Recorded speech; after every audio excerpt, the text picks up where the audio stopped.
مجھے کہنے لگا مجھے نمونیا ہو گیا. میرے پاس ایک وہ اللہ والا گھنٹوں بیٹھا رہتا ہے, نمونیا ہو گیا.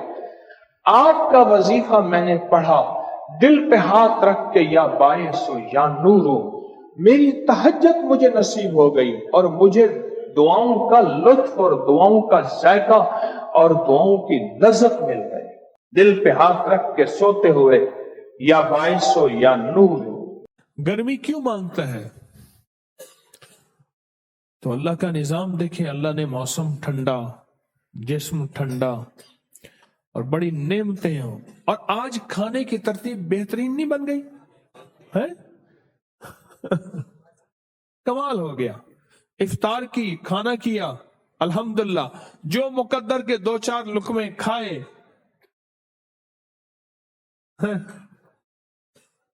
مقدر کے 2-4 لقمے کھائے, اور پھر آ کے ماشاءاللہ نفل, اوابین, تسبیحات, ذکر, تلاوت, اوابین پڑھی. ایک چیز بتاؤں, جو بندہ اوابین کا, اوابین 6 بھی ہیں, 6 رکعت بھی ہیں اور 20 رکعت بھی ہیں. جو بندہ اوابین پڑھتا ہے, اوابین چاہے 6 پڑھ لے پر خشوع خضوع دھیان سے, اور 6 میں بھی جو مغرب کے بعد 2 نفل ہیں وہ بھی شامل کر لے تو باقی 4 رہ جائیں گے. جب مغرب کے بعد 2 نفل پڑھتے ہیں, 2 سنتوں کے بعد 2 نفل پڑھتے ہیں, وہ بھی اسی میں شامل کر لے تو باقی کیا بچے؟ 4. جو بندہ اوابین پڑھتا ہے, اوابین پڑھتا ہے, اللہ پاک اس کی نسلوں سے کبھی سجدے نہیں چھینیں گے. بہت بڑی بات. اور یہ خطرہ کس کو تھا؟ یہ خطرہ ابراہیم علیہ السلام کو تھا. ان نعبد الاصنام, میرا مولا میری نسلوں کے سجدے اپنی ذات کے ہوں, بت پرستی سے بچانا, یعنی میری نسلیں بت پرستی میں نہ جائیں. اتنی بڑی جلیل قدر پیغمبر ہستی, انہوں نے بھی اپنی نسلوں کے لیے دعا مانگی ہے.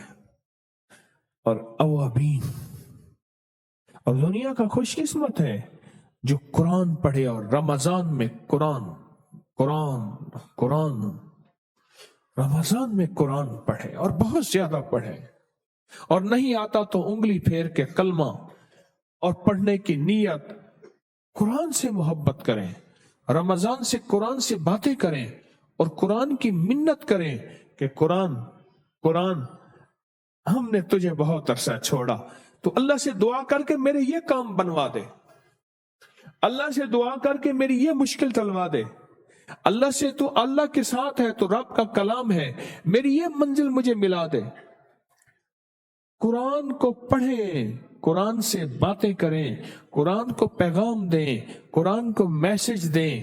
قرآن اللہ تک پیغام اور میسج پہنچاتا ہے. ہاں, بہت بہت زیادہ آپ سعادت مند لوگ ہیں, بہت زیادہ سعادت مند لوگ ہیں کہ رب نے آپ کو قبول کر لیا, رب پہ آپ پہ کرم کر دیا اور عطا اور فضل کر دیا. بہت بہت کرم ہو, بہت کرم. تو قرآن کو بہت زیادہ پڑھیں, اتنا وقت دیں, خواتین بھی مرد بھی, اتنا وقت دیں کہ تسبیح خانے میں قرآن تھوڑے ہو جائیں, اتنا وقت دیں, بہت زیادہ. اور ماشاءاللہ آپ حضرات آخری عشرے کا انتظار کر رہے ہیں, 2 دن باقی ہے, 3 دن باقی ہیں, آخری عشرہ اس کا انتظار کر رہے ہیں. آپ تو پہلے سے اعتکاف میں ہیں اور ماشاءاللہ اس کا انتظار کر رہے ہیں. جو پہلے سے انتظار کرتا ہے اس کو جو سعادت, آخری عشرے میں آنے والے بہت زیادہ لوگ آ رہے ہیں, لیکن آپ کا کیا کہنا, آپ تو پہلے سے انتظار میں ہیں.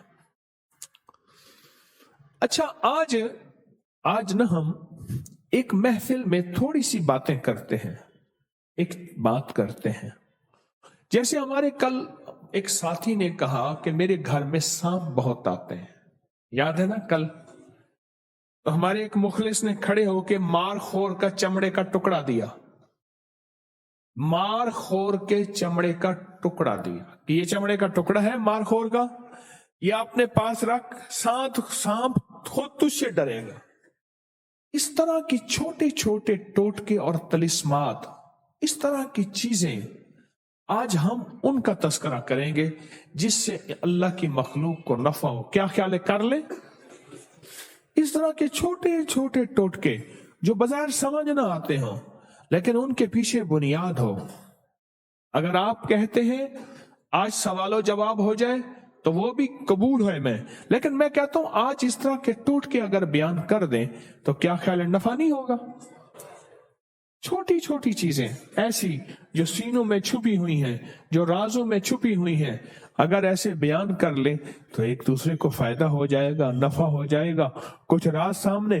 क्योंकि माशाअल्लाह आप वो मजमा बैठे हैं जो छुपाने का जज्बा नहीं बताने का जज्बा रखता है, और इस पे अल्लाह की मदद को आप आंखों से देख रहे हैं और बरकतों से आंखों को देख रहे हैं, बरकतों को आंखों से देख रहे हैं। आप छुपाने वाले लोग नहीं, आप बताने वाले हैं। आपका जज्बा बहुत ऊंचा है, आपका जज्बा बहुत ऊंचा है। तो इस तरह के टोटके बताएं। हाँ, ये वाकई तजर्बा है, बिल्कुल ठीक कहा। पेशाब करने के बाद उस जगह थूक फेंकें और ये तसव्वुर करें कि मेरी कोई रूहानी बीमारी है या जिस्मानी बीमारी है, वो खत्म हो जाए तो वो वाकई खत्म होगी। क्यों जी? ये थूक फेंकने वाला टोटका पहले किसी ने सुना या किया? अब करीब आया, आजमाया, और किसी ने? जी बोले। है? आपकी जलन होती थी, जलन खत्म हो गई इस थूक वाले टोटके से। और इधर किसी को अगर कहते मेरे गुर्दे में दर्द होता था, यह थूक वाला टोटका मैंने आजमाया, मुझे फायदा हुआ। और बीमारियों तकलीफों से निजात मिलती है। ये टोटका है जबरदस्त और वाकई टोटका है। पेशाब करने के बाद वहां थूक दें, जो बीमारी हो, जो तकलीफ हो, उसका तस्वर करके। हत्ता के कोई आदत बद है अगर नहीं जा रही, उसका तस्वर करें, यानी रूहानी बीमारी जिसे कहते हैं वो भी खत्म हो जाएगी। जी आप कुछ कह रहे?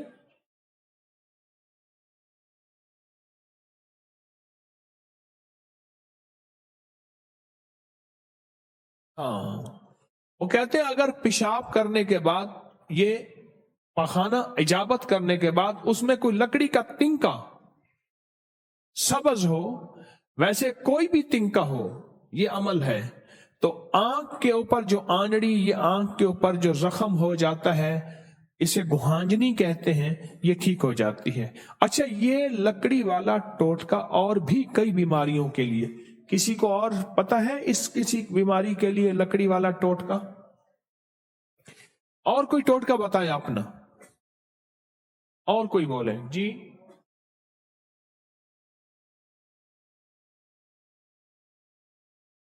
जिस शख्स के बाल गिर गए हों, गंजा हो गया हो, बाल ना आ रहे हों, अपने नाखूनों को चरसा यूं रगड़े, जरा यूं रगड़ता रहे तो फिर बाल आना शुरू हो जाएंगे।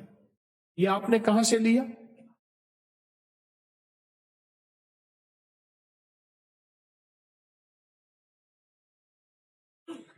ये गुरु ने बताया, एक हिंदू गुरु ने बताया कि ऐसा करने से। अच्छा, नाखून काटने के बाद जो बंदा नाखून में तेल लगाएगा, उस दिन की बात है, मैंने नाखून काटा, करीब तेल नहीं था, मेरे सर में तेल लगा हुआ था, मैंने पकड़ के ऐसे खुजाया ना, नाखून में सारा तेल भर गया। तेल करीब नहीं था, मैं कहा अल्लाह कहां से लूं? मैंने पकड़ के सर में ऐसे खुजाया, सर पे तेल लगा हुआ था, नाखून सारे भर गए। जो सर में नाखून काटने के बाद तेल लगाएगा, किसी को फायदा मिला हो तो बताएं, क्या फायदा होता है जी? भाई पंखे भी बंद है फिर भी आहिस्ता बोलते हो।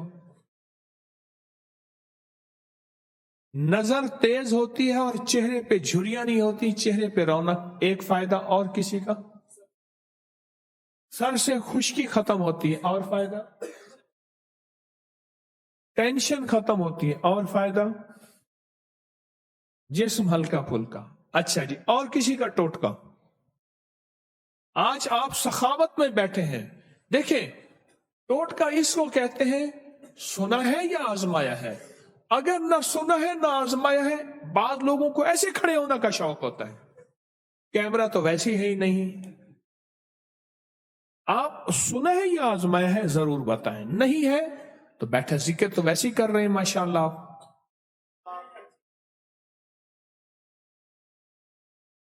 किसको? सूरत यासीन की आयत नंबर 9, वजालना मिन बैने ऐदीहिम सद्दन व मिन खल्फिहिम सद्दन फअगशयनाहुम फहुम ला युबसरून। जहां देखें कि कोई बंदा मुसलसल तंग कर रहा है और उसकी नजरों से ओझल होना है, नाके चौकियां लगी हैं, बंदा डिस्टर्ब कर रहा है, तो बंदा वहां से आफियत से गुजर जाता है। जी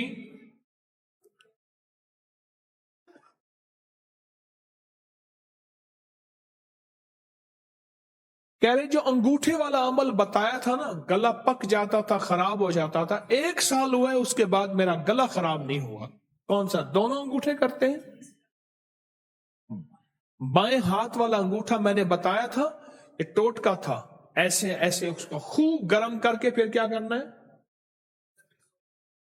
उस पे तेल लगाना है, तेल लगा के गर्म करना है, ऊपर कुछ चीज बांध देनी है। कहने मैं ऐसे करके सो जाता था, साल हो गया फिर मेरा गला खराब नहीं हुआ और मेरा गला बिल्कुल ठीक है। जी और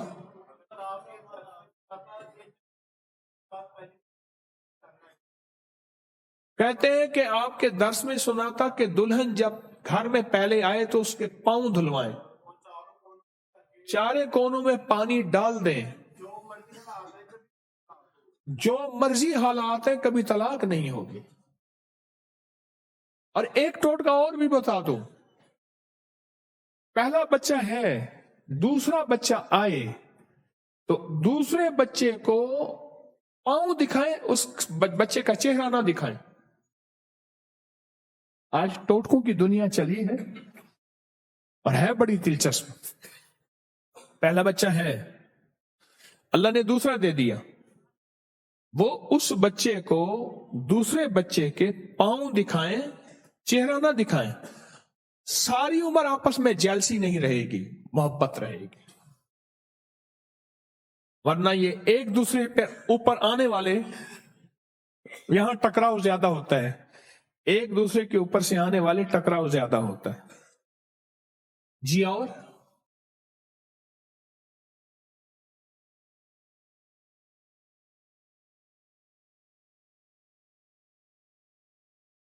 कह लेंगे आपका कोई बंदा फोन ना उठा रहा हो, काम ना कर रहा हो, तो 25 दफा सूरत इखलास उसको हदिया करें, तो फोन भी उठाएगा, काम भी करेगा। जी 1 मिनट, आपकी बारी, हर किसी को मौका देना चाहिए। जी और आप कोई बता रहा था इधर? जी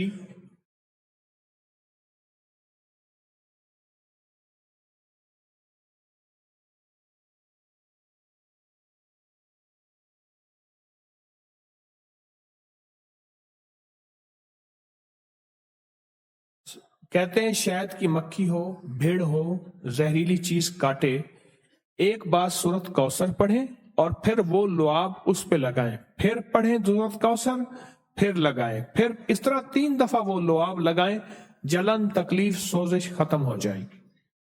जी भाई ऊंचा बोलें, अगर कम बोलेंगे तो फिर मैं किसी दूसरे को मौका दूंगा। बिच्छू काटे तो नाबालिग बच्चे का पेशाब उस पे लगाएं। इस पे वाकया भी सुनो। इसमें वाकया ये सुनाऊं कि एक बहुत बड़े बुजुर्ग हैं, रफी उस्मानी साहब रहमतुल्लाह अलैह, मुफ्ती रफी उस्मानी साहब, तकी उस्मानी साहब के बड़े भाई, ये उन्होंने अल बलाग में लिखा और मेरे पास उस रिसाले का हवाला भी मौजूद है। और हम जब दारुल उलूम में गए, जंगल था, गांव था सारा और मैदान था, दूर से समंदर नजर आता था। आज से 60 साल पहले की बात है, 60 साल से भी ज्यादा, 65 साल पहले की बात। तो बिच्छू बहुत थे, रोज कोई ना कोई बंदा चीखो पुकार होती थी। बिच्छू वाले को तकलीफ होती है, कहते बिच्छू वाला रोए सांप वाला सोए। तो कहते हमने बड़े टोटके आजमाए, ठीक ना हुआ। रिसाले में लिखा है, मेरे पास हवाला मौजूद है, एक टोटका आया कि जहां बिच्छू ने काटा है वहां बच्चे को पेशाब करवाओ, उसका पेशाब वहां कहे करे और दर्द खत्म हो जाता था। लेकिन अब कहा मसला ये हो गया, जब भी कोई बंदा बिच्छू काटता था और वो चीखता था, बच्चे भाग जाते थे। यहां में हम पेशाब करवाएंगे। ये बिल्कुल सही है। आप कहते हैं बच्चे का पेशाब, नाबालिग बच्चे का पेशाब कराएं, और जो भैंस ना मिलती हो उस पे भी नाबालिग बच्चा ऊंचा खड़ा हो के उस पे पेशाब करे, ना मिलती हो, समझ गए?